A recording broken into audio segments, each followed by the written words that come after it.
On the last episode of Soap, Ingrid revealed herself as Corinne's mother, which means Jessica is really Corinne's aunt, and Chester her uncle, since Randolph, her father, is her Aunt Jessica's brother.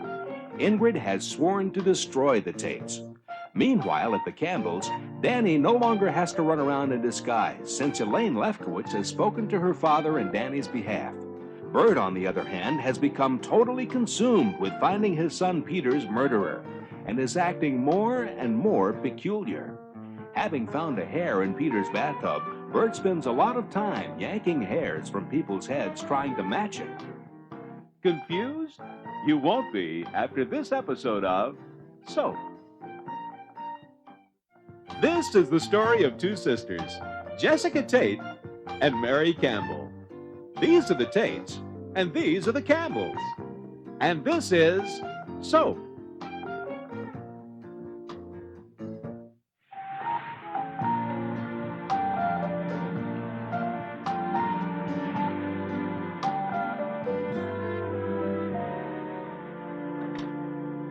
Can't seem to find anything here. What you said her name was?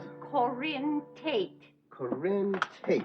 I do not believe this. You make a person turn over their jewelry, a totally barbaric custom, which, may I say, we do not have in Sweden. And then when they do hand over their jewelry to the police, yet it disappears. Got it. Corinne Tate. It was filed under Corinne, not Tate. That's why I couldn't find it. I'd love to be here for an execution when you screw up somebody's name and figure it out after they've melted in your grilling chair, you dumb barbarian. All right, let's get this over with. Well, look who's here, the glorious Tate. So well, my dear lady, it seems some misfortune has befallen you. I've taken your Corinne, and soon they'll take your life. Ha! Listen, you had better watch. Be quiet, you boring, stupid man. You all are getting what you deserve. Jessica Tate in Yale. I adore it. Okay, Mrs. Tate, if you'll just give me your personal possessions, any jewelry. Don't give him the jewelry, Jessica. She has to. Now, Tinkler, this is absurd. Why can't she keep her jewelry? Rules, Mr. Tate. Tinkler, you're going to pay for this. I swear it. What you have done to my family in the last few days. Oh, darling, it's all right. It's probably a rule of some kind so that the less fortunate prisoners won't feel jealous. I mean, if I went in there wearing my sapphires and they were wearing nothing but, well, let's say their costume jewelry, it's bound to cause resentment. All right, Mrs. Tate. Let's move right over here. I need to take a couple of pictures. Chester, be sure and help Billy with his homework now. Yes. All right, we just slip this right over your head there. Let it,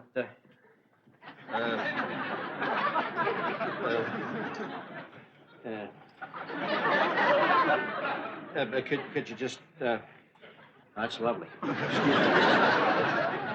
All right, now, just, watch the birdie here.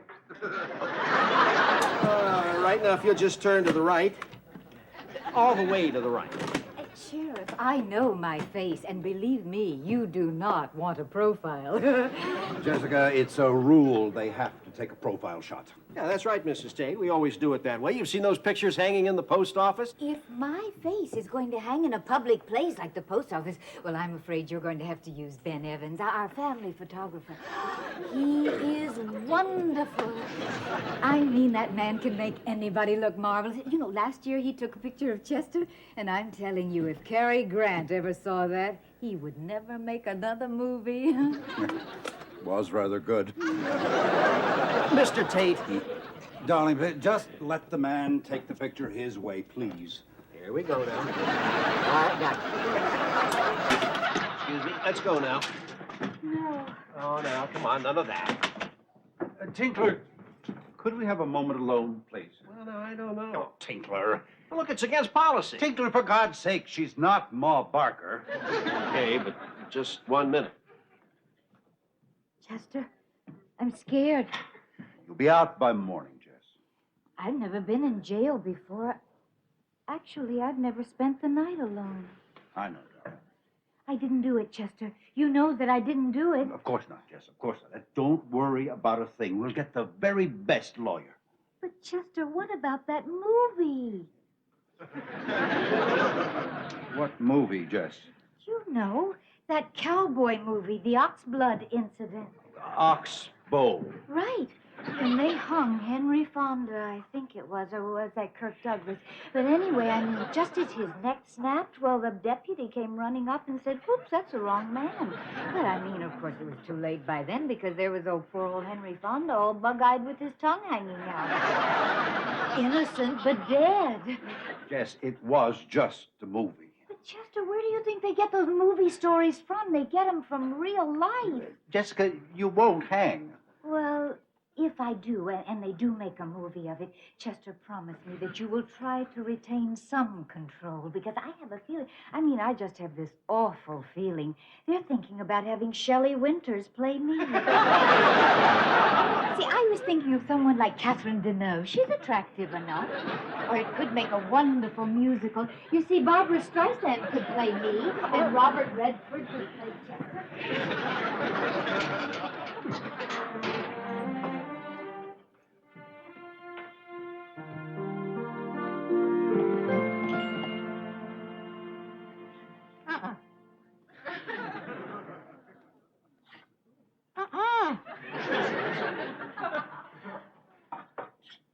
That's it.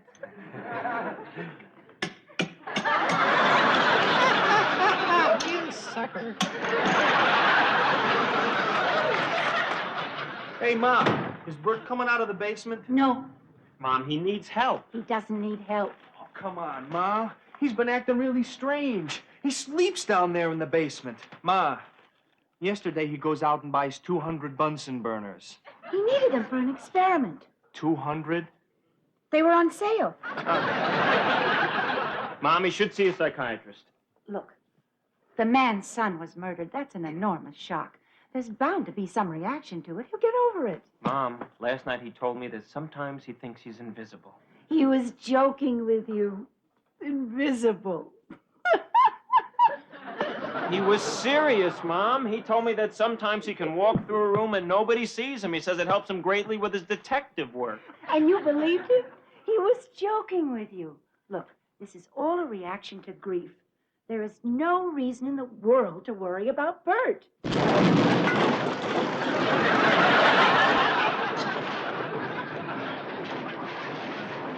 Are you all right?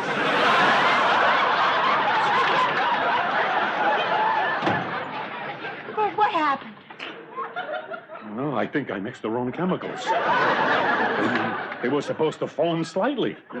Burt, this is getting too dangerous. Unless, of course, someone tampered with my experiment. the police. Oh, that Tinkler, he's so jealous of me, it's incredible. Me and my work. The other day, I was at police headquarters. I asked to see a hair from Corinne. They threw me out. Look at You gotta stop doing this. Mary. Oh, my God. Mary, Mary, let me look at you. You're just plain as ever. Oh, my God. Ingrid. And this is your husband? Interesting man. Are you a chimney sweep? No, he's Al Jolson. And your sons? How nice. One is a frou-frou. And one plays with dolls. Hey, Miss Ingrid, whatever you are, get out of here. I always thought your first husband was a horror. This one is worse. And now I have a wonderful announcement to make. My lovely, beautiful daughter Corinne has been released.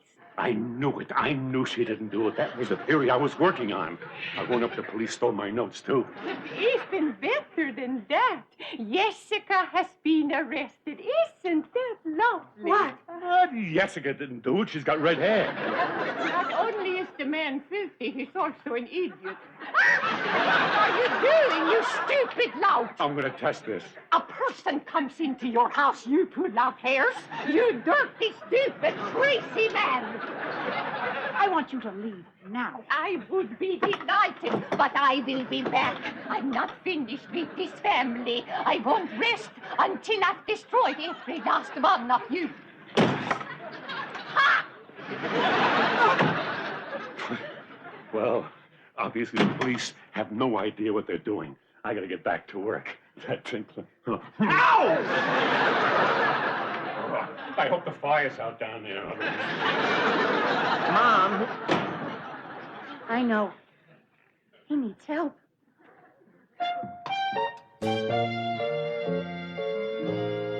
Nice, real nice. A work of art. Who did this? The new man? Yes, Mr. Lefkowitz. Keep him. He's a Rembrandt. So.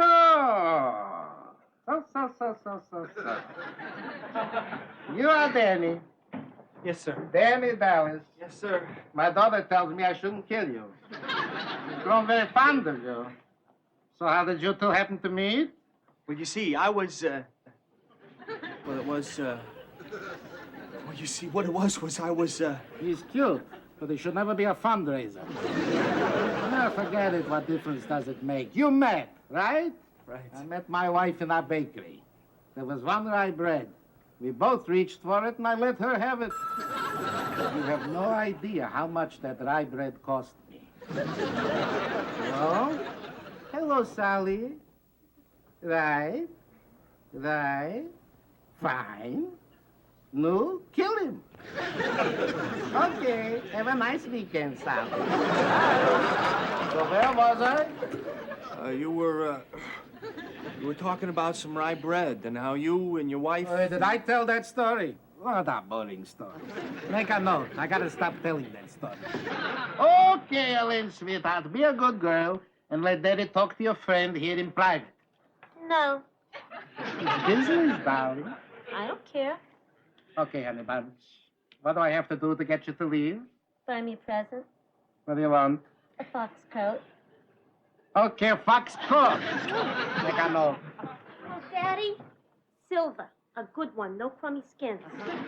Just like your mother. They got out of a chair. It cost me 10 grand. Get the fur from Bernstein. He owes me for killing his partner. Your mother need a coat?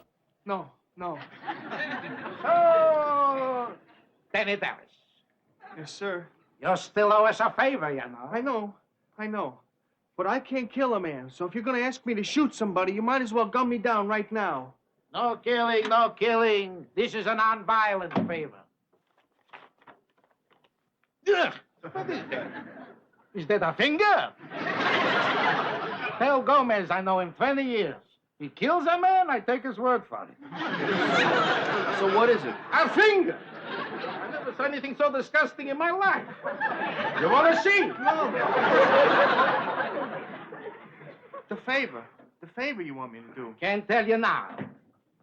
I'll tell you when the time is right. Meanwhile, you don't have to dress up anymore. So go home and enjoy yourself, and I'll be in touch. Thank you, Mr. Lefkowitz. Don't thank me. Thank Ellie. I think I already did.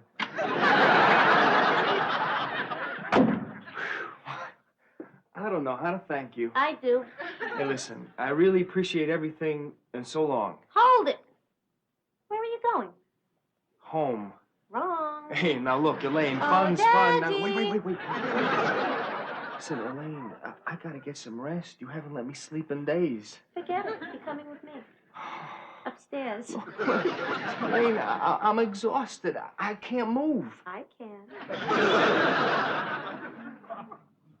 He's a nice boy. It's too bad. Wait till he finds out the favor is he's got to marry my daughter. He'd be better off dead.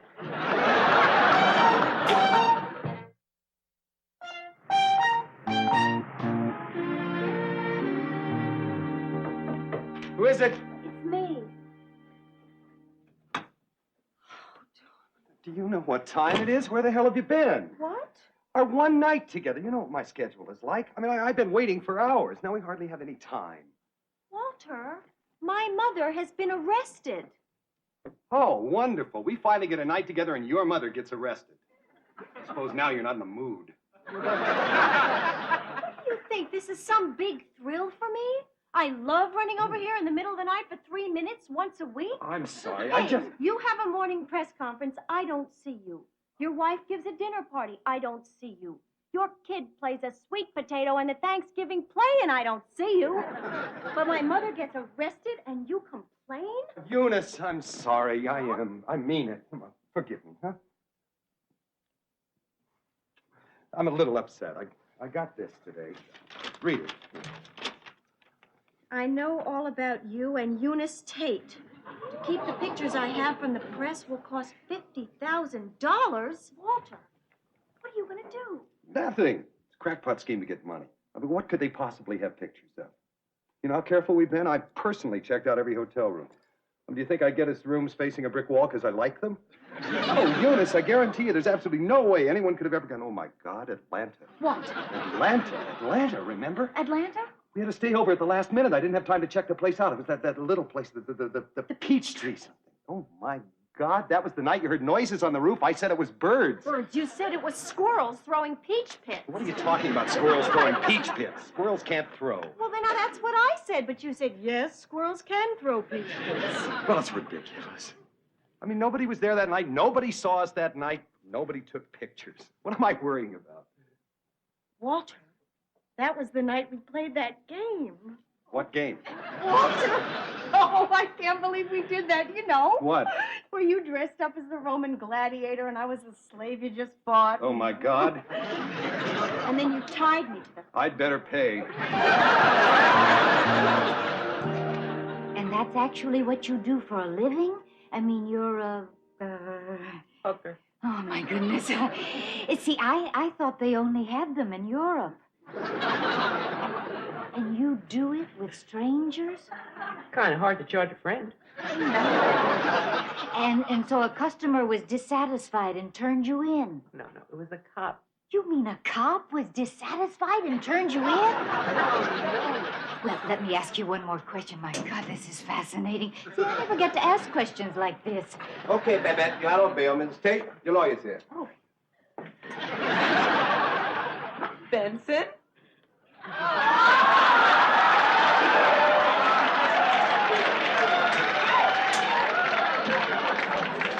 Well, Benson, you're not a lawyer. Shh. They wouldn't let me in to see you, so I told them I was your lawyer. You didn't.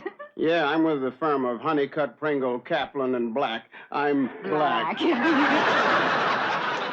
Well, you look like a lawyer. Actually, you look very nice as a lawyer. I'll bet you could be one. I smell bacon. That's because I brought breakfast. Oh, Benson, look at this. Blueberry muffins and Canadian bacon. Grapefruit. Oh. Well, I knew you couldn't eat the food in here. What do you want for dinner? Oh, you know what I would love for dinner? What? Meatballs and spaghetti. Well, that's a problem, see, because the sauce will run in the case.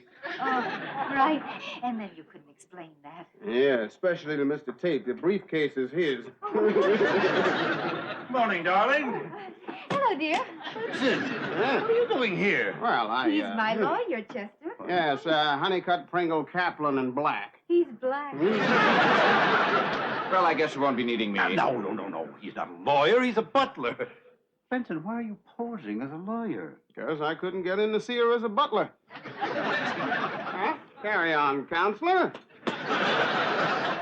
Jessica, this is Mr. Franklin. He was Corinne's lawyer. Hopefully, he'll be taking your case. How do you do, Mrs. Tate? Delighted. I would like to ask you just a few simple questions, if it's all right. Certainly. Jessica.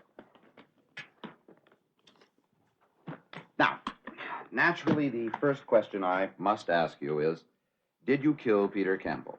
Well, do I look like the sort of woman who would kill somebody? It's just that I have to hear the answer in your own words, Mrs. Tate. I see. So, would you mind giving me the answer? I guess not. Fine. Would you give me the answer? I forgot the question.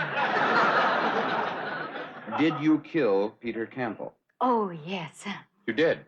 No, yes, I remember the question. I don't know how you could ask such a question. Did I kill Peter Campbell? Did you? Did I what? Did you kill Peter Campbell?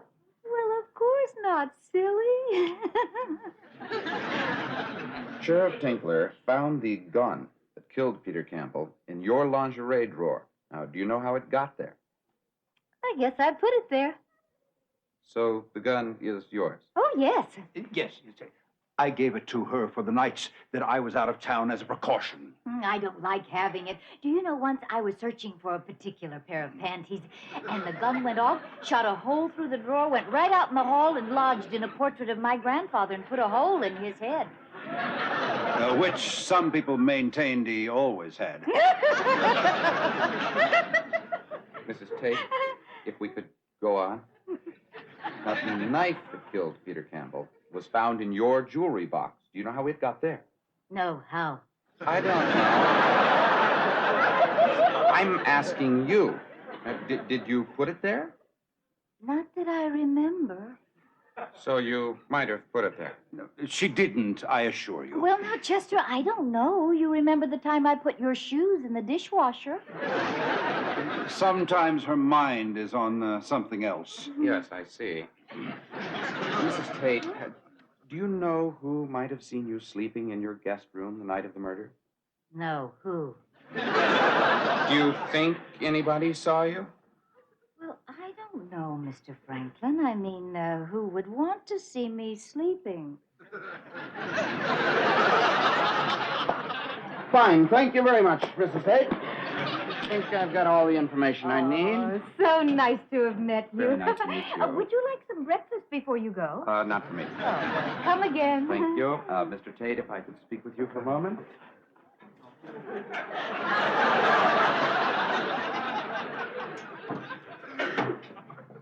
Mr. Tate, let me put this as candidly as possible. Now, your wife, as we know, had the motive. The murder weapons were found in her room with her fingerprints all over them, and she had no alibi for that night. Plus which the judge, as you can see from the astronomical bail that he has set, hates rich people. Well, what you're saying is it'll be a difficult case. Mr. Tate, Clarence Darrow in his prime, arguing this case against a mute prosecutor, with a jury of Mrs. Tate's relatives, with you sitting as the judge, could not possibly hope to win. Now, I'm sorry, but I do have a career to think about. I cannot take this case. What? Can't you recommend something? Yes, plead guilty. It'll save you a lot of time and money, and the outcome will be the same. I'm sorry. What did he say, darling? It's an open and shut case. You're not to worry about anything. I'm not worried. I'm innocent.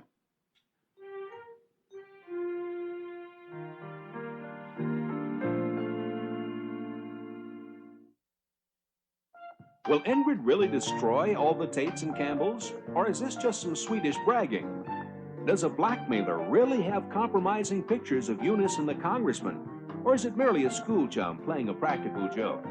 Will Danny marry Elaine? Or will he decide he'd rather be killed? If the case against Jessica was argued against a mute prosecutor with Chester as the judge, would Jessica really be found guilty? And if she is, will her worst fear be realized? Will Shelley Winters play her in the film? These questions and many others will be answered on the next episode of Soap.